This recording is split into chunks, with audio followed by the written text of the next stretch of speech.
Perjuangan tenaga kesehatan untuk memberikan pelayanan di pedalaman dan pesisir tidaklah mudah, sebab harus menghadapi berbagai rintangan yang dihadapi. Mulai dari melewati jalan setapak berliku puluhan kilometer, jalan terjal, hingga melintasi hilir sungai yang membahayakan jika banjir tiba. Jalan terjal hingga melintasi hilir sungai yang membahayakan jika banjir tiba.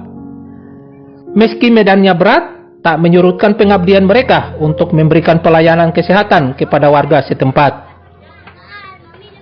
Layanan kesehatan yang diberikan kepada warga tersebut yaitu pemeriksaan tekanan darah, pemeriksaan gula darah, dan pemeriksaan kolesterol kepada warga serta penyakit lainnya. Seperti sejumlah tenaga kesehatan di Seram bagian timur ini, kondisi ini sudah dilakukan puluhan tahun, bahkan hingga mengancam nyawa mereka jika cuaca ekstrim.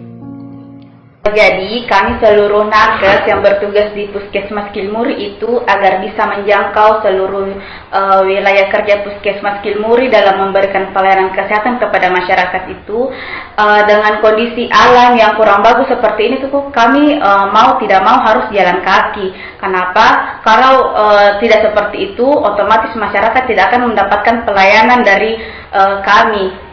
Dan untuk harapan kami ke depan itu agar pemerintah daerah, pemerintah provinsi sampai ke pusat itu agar segera mengupayakan pembangunan jalan darat agar pelayanan kami yang ada di puskesmas juga lebih optimal. Pemerintah daerah serta pusat didesak membangun infrastruktur jalan serta kesehatan di daerah ini agar potret buram ini tidak lagi terjadi. Babang Sohilau melaporkan dari Seram bagian timur.